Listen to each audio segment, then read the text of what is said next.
Beliefs are what we use to create meaning in our world. It's all these beliefs that we have. We will only ever see those things because they are what dictate our current reality. They are what dictate us. And we only navigate the world seeing what we already are. You can't stay objective on the two ends because you're fully invested. You're fully invested on both sides. You can't stay objective. You cannot step back and go, oh, is this the way it needs to be? Because you're so far in.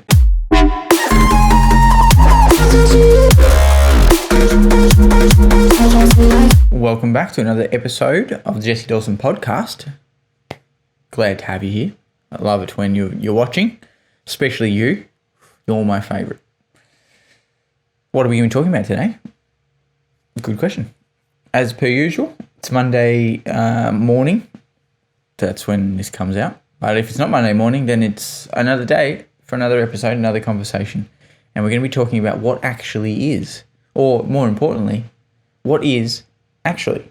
We'll dive into it. We'll go into it. And I really need a catchphrase to start these shows off that isn't, let's dive in.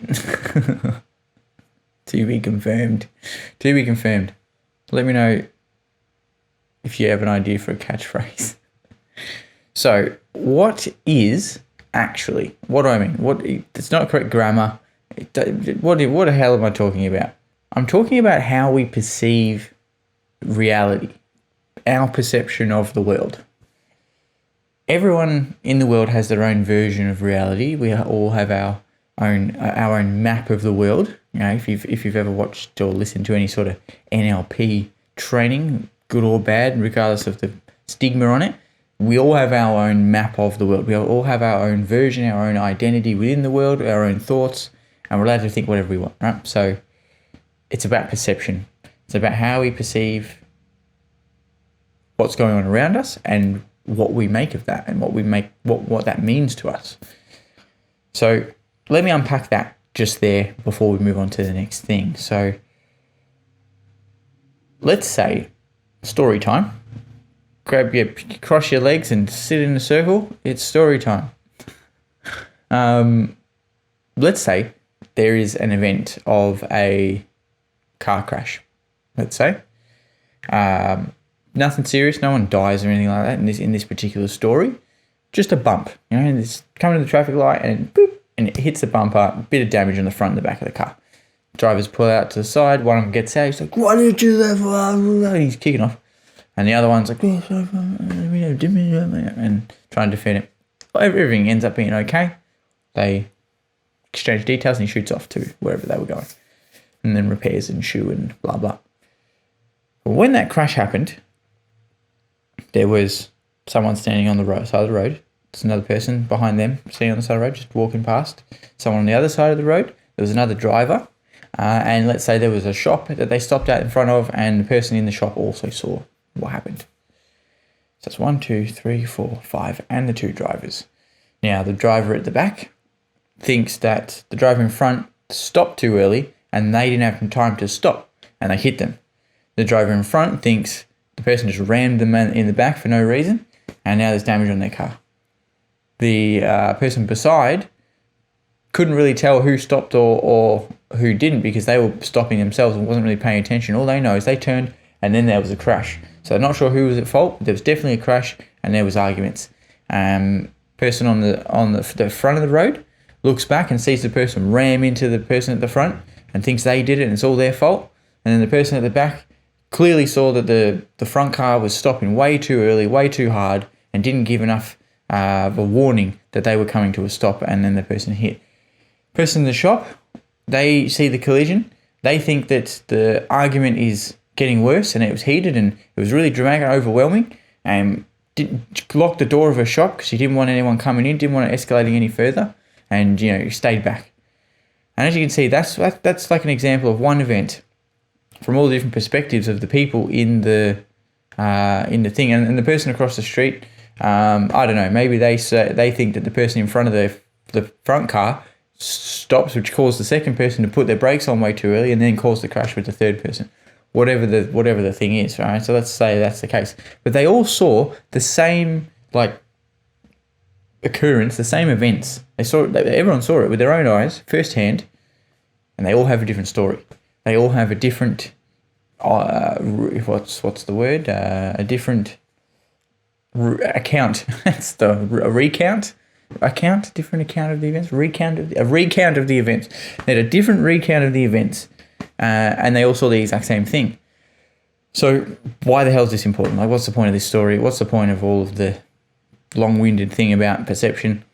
The reason is because we can never see the version of what happened that is the truth. We can never see what is actually, right? Now you see why I've named this podcast. So we can only see the version of the events that we see. We only see our version of those things. We can never know what reality is. No one has any idea. No one, not in the whole world. No one has an idea on what actual reality is. We can say, this. We can have hypotheses of this happens, then this, if then this, and equals this. Cause and effect sort of thing, and we can predict those.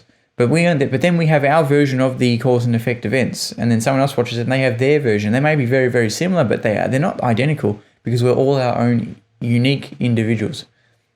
Even if it's as simple as like our eyes are different, and someone might see a little bit more green than green. My version of green is different to your version of green. Their version of blue is different to mine.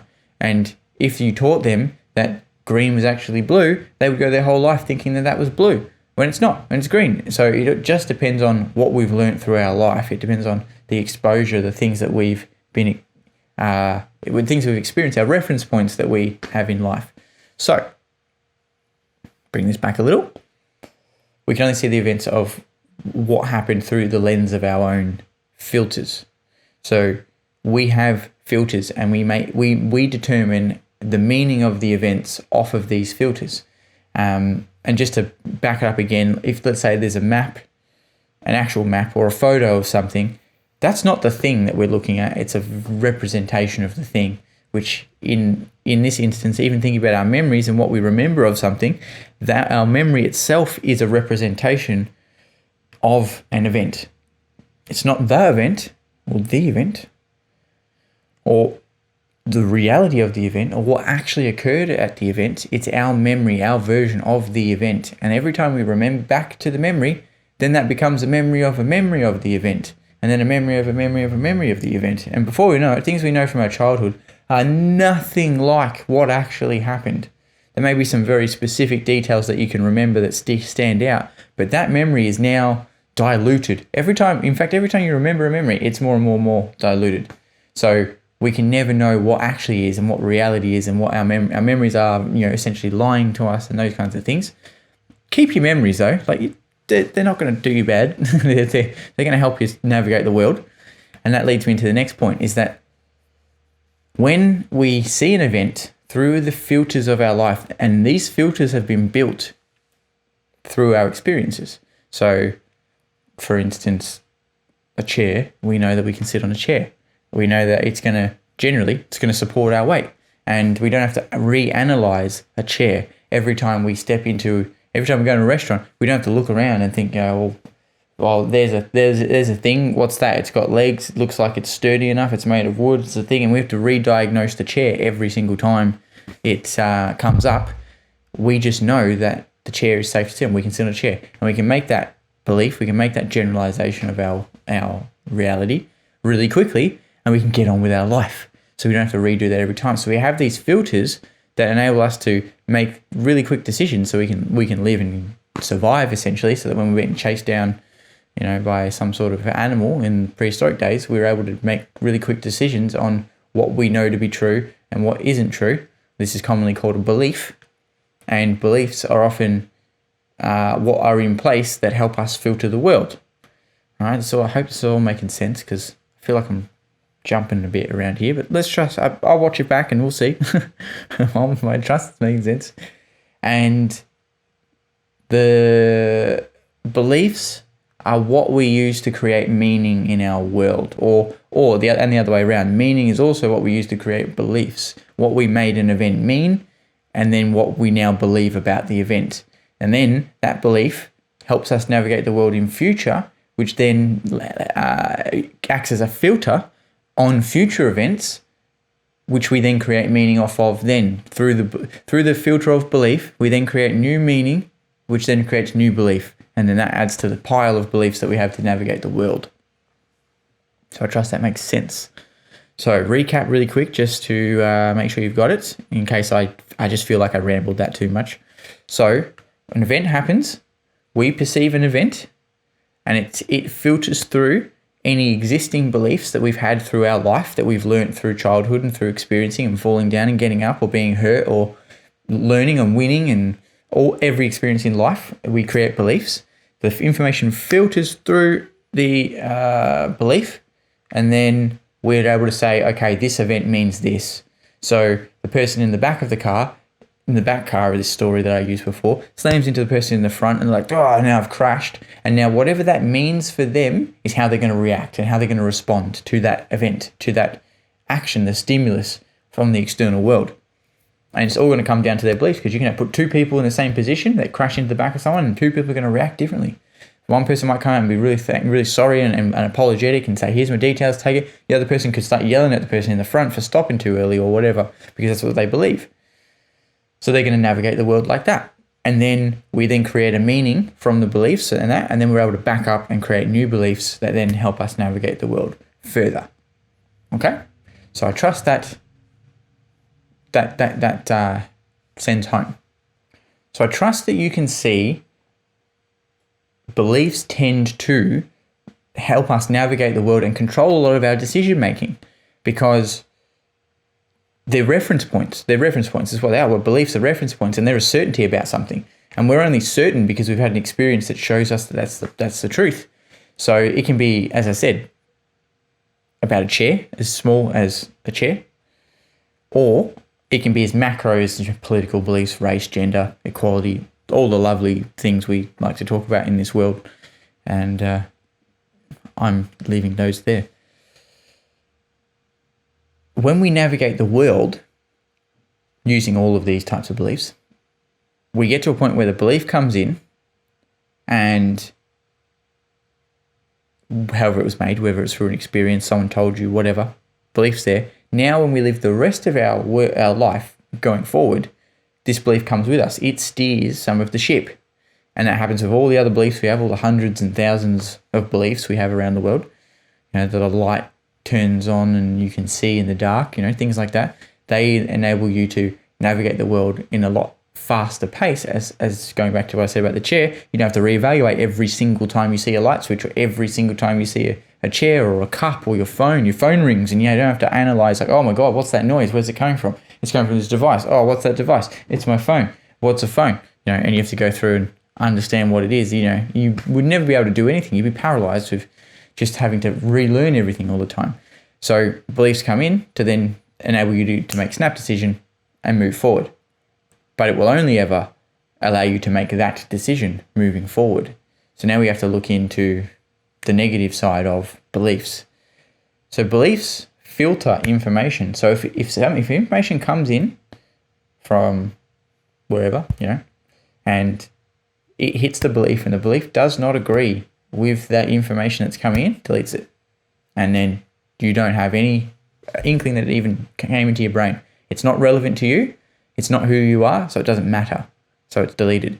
And the only time you can ever see information that comes in from the external world, which is all the time, every second of every moment, there's thousands and millions of bits of information coming into your world, and you're only aware of 7 to 13 of them anyway, and 13 if you're really good, and some people only see 3 or 4 because they just don't have that awareness, and that's fine. There's nothing wrong with that.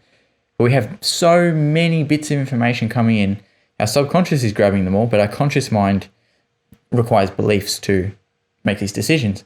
And it hits your belief, and the only way you can see that information, that whatever that information is, whatever that input from the external stimulus is to you, is to question your belief. Because you need to look at what's coming at you from a frame of, maybe I don't know. And it's easier said than done, right? Excellent. I'll just look at the whole world like maybe I don't know. I'll just absorb everything. No, you can't do that. Because 1, you can't take in all that information. But 2, you have to question your identity. You have to question who you are and your belief system the thing that helps you navigate the world day to day.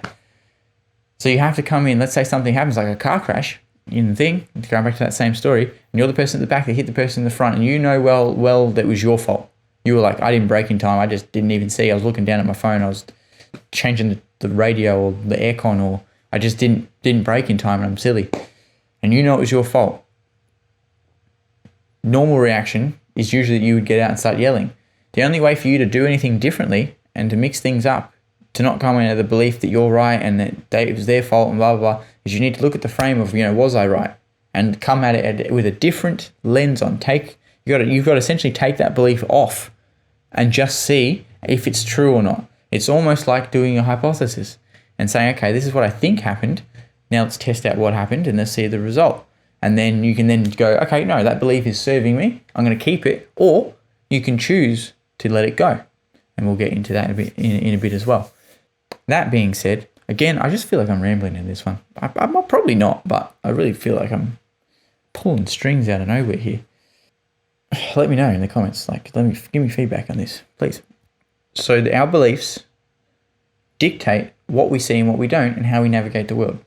Right? Just recapping that whole thing again, which means we only ever see what we already believe. Now, I'm pretty sure, I think I might have said that before, but let's go into that now a bit deeper. So if we believe that all people are assholes, that's a good one. All men are assholes. All women cheat. Money is the root of all evil, right? All those things, all these beliefs that we have. We will only ever see those things because they are what dictate our current reality. They are what dictate us. And we only navigate the world seeing what we already are. We don't navigate the world seeing everything for what it actually is. And what it is actually, we see it for who we are. We see the world as we are. So we literally look at the world and see ourselves. Now tell me that isn't narcissistic, if you ever heard anything. So if you meet someone, you see the traits in you, in them. Because you can't see anything else. Unless you are questioning who you are and what you're capable of, then you can't see anything that isn't already present in you, because your belief system only allows the things that you already see to be brought in. This is a very fascinating thing. So now it's about getting control of your beliefs, isn't it? It's about looking into those things. Well, I trust that's what you're saying, because that's what I saw when I heard this. So if you think that all men are assholes, which there are a lot of, not going to lie, there's a lot of asshole men, but there are also a lot of great guys too. There's a lot of very, very, very amazing men in the world. There are women who cheat. I know this. There are women who don't. That's also true. So if you go into a relationship, this is an easy one to talk about, a relationship belief of one of those two. If you're looking for a partner and you're a woman looking for a man, and you think all men are assholes, you're going to locate the parts of them to back your existing belief up that makes you who you are. It's part of your identity. And you're going to look for the parts that make them an asshole when they're just a regular person. You could actually meet your soul partner, whatever you want to call it, your lifelong partner that's going to be the one that's going to make you happy for the rest of your life. You could meet that person and just pick their asshole traits out of them and be like, no, that's not them. He was just looking for a way in, or just trying to get in my pants, or he was, who probably just end up cheating on me, or whatever it is, right? Whatever the thing, end up abusing me, whatever the belief is, because I'm not even saying this like it's rare. I've heard these things said so many times. And same for women as well. I've heard so many people talking about how all women cheat and all women are out to get you and they only care about themselves. And sure, there are a lot of women like that too. And there are a lot that aren't. So find one that isn't. Or how about you get down into your beliefs and find out what you actually believe about your partners and believe about you and what you're worthy of and what you're not worthy of and what you look for and what you seek out, and get to fucking grips with those beliefs and find out that somebody isn't there. Because if you can start noticing something in someone that you wouldn't normally notice, it means you're questioning that belief. It means that you're tearing it down. You're looking for new information. You're looking for something that wasn't present in you before, but you're now allowing in. So if you're not an overly caring person, so let's say you're a very self-focused person and you're not very focused on other people, then you should start trying to notice in that person where they are a caring individual, and you'll start noticing it in you. or the other way around. You'll notice that you've got care, and then all of a sudden you start noticing it in other people, because you can only see what you already believe. And I trust that may shed a light on your partners previously, that you're out there actually looking for yourself, and you shouldn't be looking for yourself, because you're never going to get along with that person because you're too alike. You need to be looking for someone different. But anyways, that's a whole nother topic. We only look for us in other people and in other things, in our experiences. We only look for what we already believe in. So I think that's a win in that little discussion there. Trust it was. Now to go one level deeper. One level, right? So we've gone down a couple of flights of stairs here. We're down level, we're in basement 3 or something at the moment. Now, if we can go down to basement 3.5, so we're not going to go down a full level. We're going to go down a half a level. We're going to go to the mezzanine. Can you have a mezzanine underneath? I don't know. Either way, 3.5 is where we're going. The half garage. The garage for when you're not having a garage. Some of the consequences of having crap beliefs. As to recapping all the way up to where we are here. So event happens. We then have there's a stimulus comes in. It hits a belief that we've already made, or that event then creates a belief that we'll use in a future event, which is this type of belief. It either filters in or out some of the information, or all the information, or none of the information. We then create a meaning, because we're meaning-making machines as humans, and we will always attach a meaning to something because it has to have a meaning. If it doesn't have a meaning, we don't understand it. So it needs to have a meaning. So we have a lot of trouble trying to understand a lack of meaning and things that don't mean anything, and having meaningless ideas or meaningless existence and meaningless anything, right? Something not having a meaning doesn't make any sense. So we make a meaning out of the thing. Stimulus, belief, meaning, new belief, or back up existing belief. One of the two, right? Either way, we either end up with an extra belief to navigate the world, or we continue navigating the world with the existing belief saying, yes, that was right. I knew that was correct, because we tend to make beliefs when we're a child and we carry them through as adults. That's generally the case. So you've probably got a lot of beliefs in your world that you made when you were 3, 4, 5, 6, 7 years old that don't serve you as a 50-year-old or a 40-year-old or a 20-year-old or even a 10-year-old, because they're not accurate beliefs. And then we carry on through our life, and we only locate things that back up the beliefs that we already have, because why would we be questioning those beliefs? Because they've got us this far, even though they don't serve us. And then we have to face the consequences of those beliefs, whether or not they're good or bad, or whether they serve us in a positive way or they serve us in a negative way, whether they serve us in a positive way by choosing a negative path, or whether they serve us a positive way by choosing a positive path. Whatever it is, the beliefs are beliefs. They just navigate the map. They essentially steer the wheel. Or they, if you want to get technical, they are sort of what the map's made of that we navigate the world with. Sometimes you've got to update your map.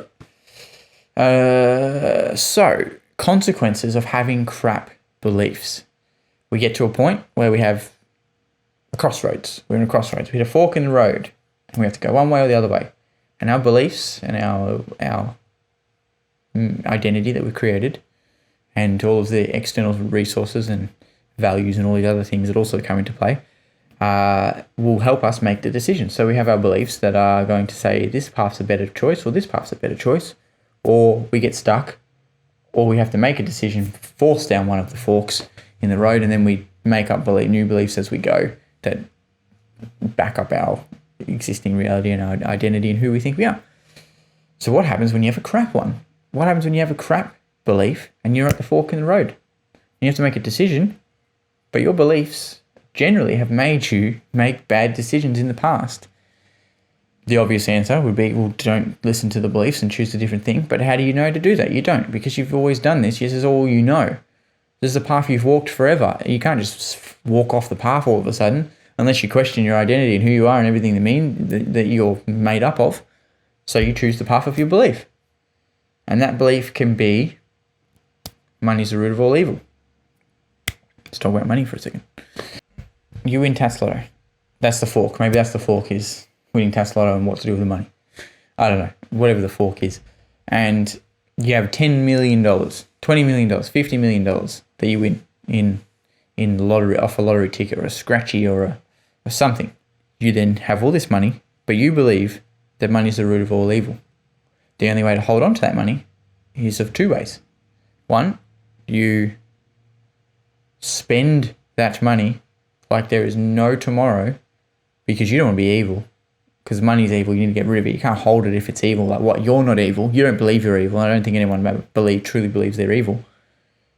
So they spend all of the money, loan it out to people, buy boats, houses, this and this and this, and then in 2 years, $10 million, $50 million, $100 million, they're back down to delivering pizzas. It's a true story. Look it up. Then, the only other way to keep the money is to become evil. You have to then say, yeah, well, I want to keep this money, so I must be evil. And you become a nasty person because you've got to back that belief up. If you don't back that belief up, it means you were wrong. It means that who you thought you were is not who you are. So you have to mold to your belief or let the belief sabotage the thing. Or there's a third path, and that is that you question your belief and say, do I have healthy beliefs around this thing? And set yourself up with a really solid foundation. But the only way to do that is to stay objective. And that's an example of one belief. There's thousands of beliefs that we have about everything in our life. So maybe sit down and write down some of the biggest beliefs. So you ask yourself, look in different areas of your life, relationship, finances, health, work, hobbies, friendships, health and fitness, all that stuff, and ask yourself, what are the beliefs I have that are the major beliefs in these areas? And just write everything down that you believe. And even as silly and as ridiculous as each of them sound, and write them down and then evaluate which ones are good and how do you meet those beliefs and what do you need to do to make sure they are fulfilled. And if they're shit, which half of my beliefs are fucking terrible, I just dump them all together and replace it with something completely new or readjust it, and that's served me so far. I've only got 10 million more beliefs to get through. But that's a good thing. That's how you get through there. Now, the only way to actually see that you have a belief, again, is to be objective and look at them like I just described. You have to be objective.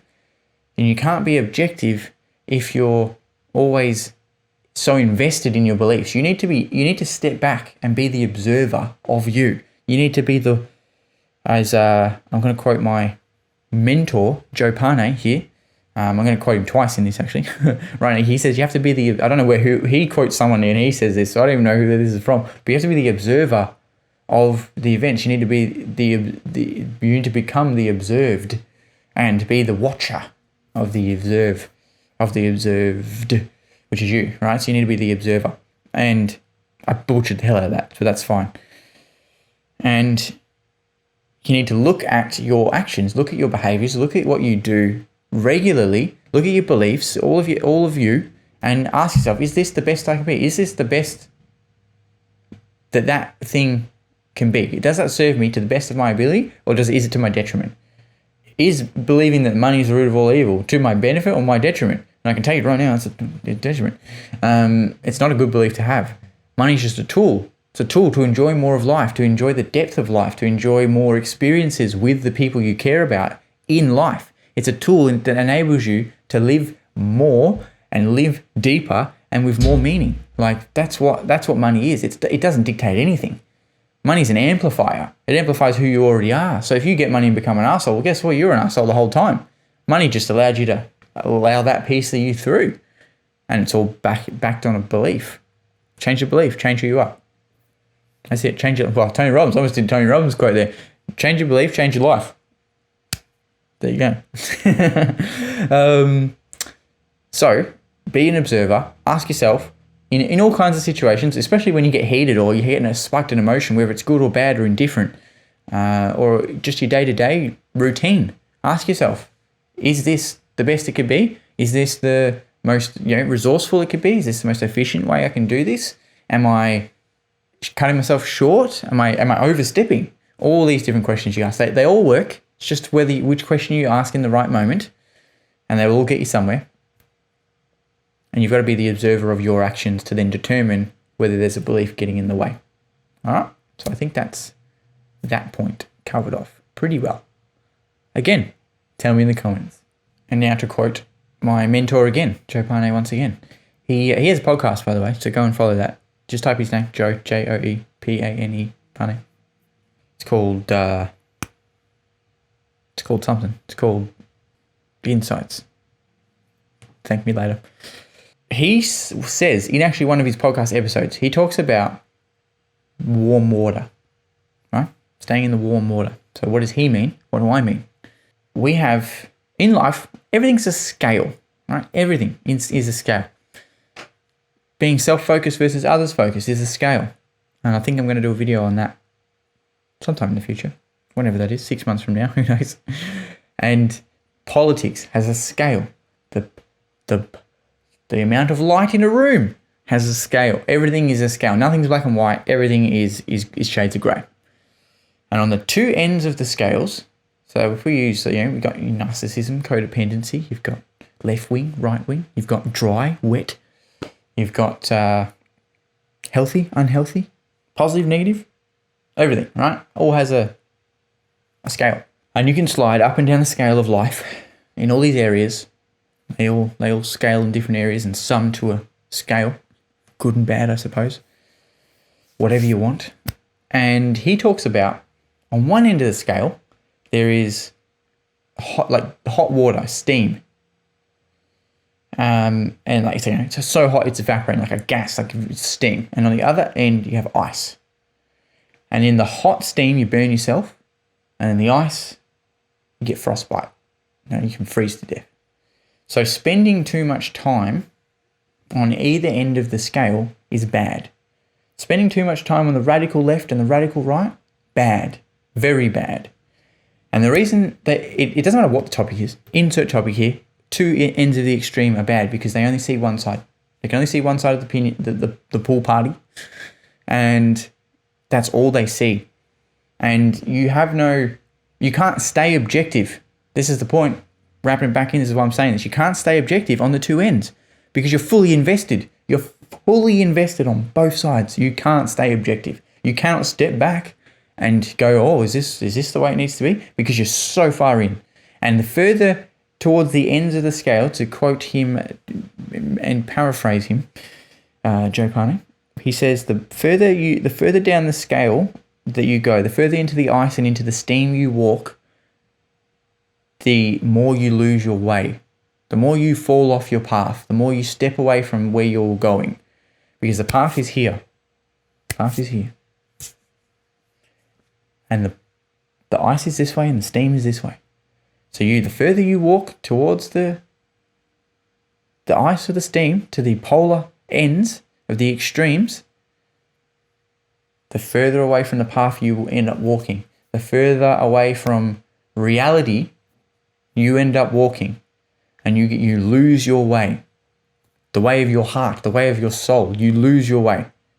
And you need to come back into the middle, because in the middle is warm water.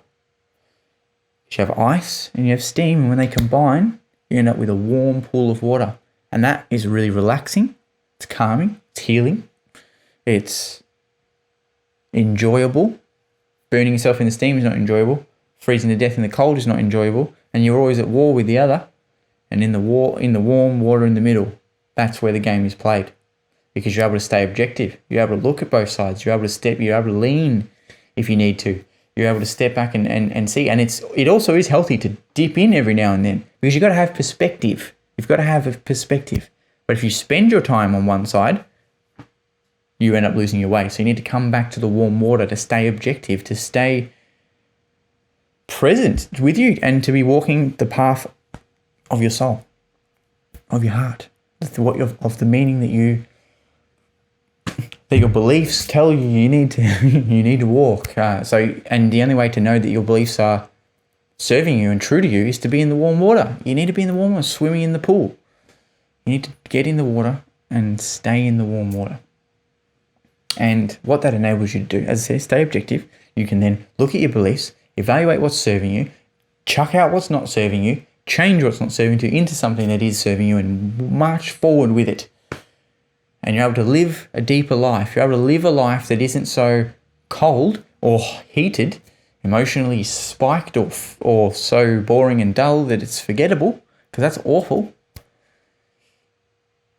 And you're able to step into your light, into your, walk the path of your higher self, whatever you want to say.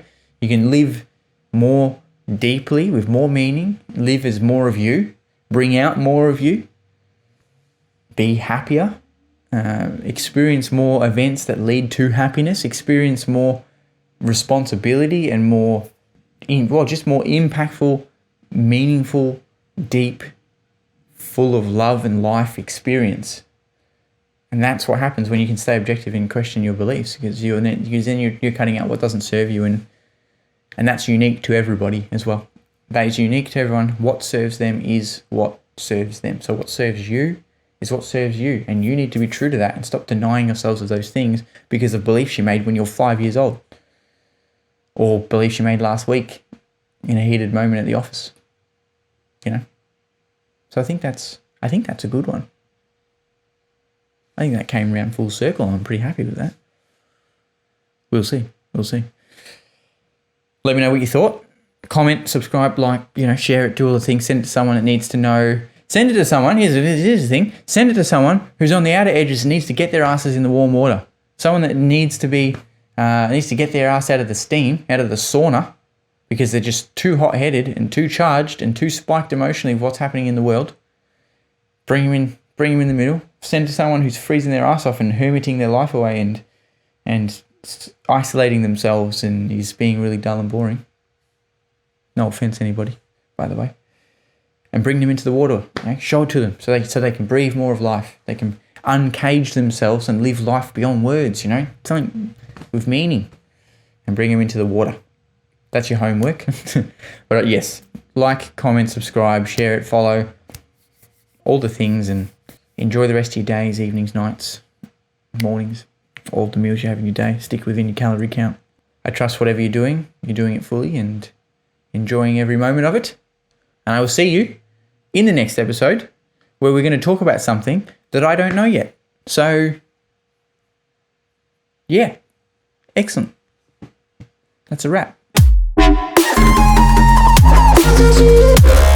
Thank you.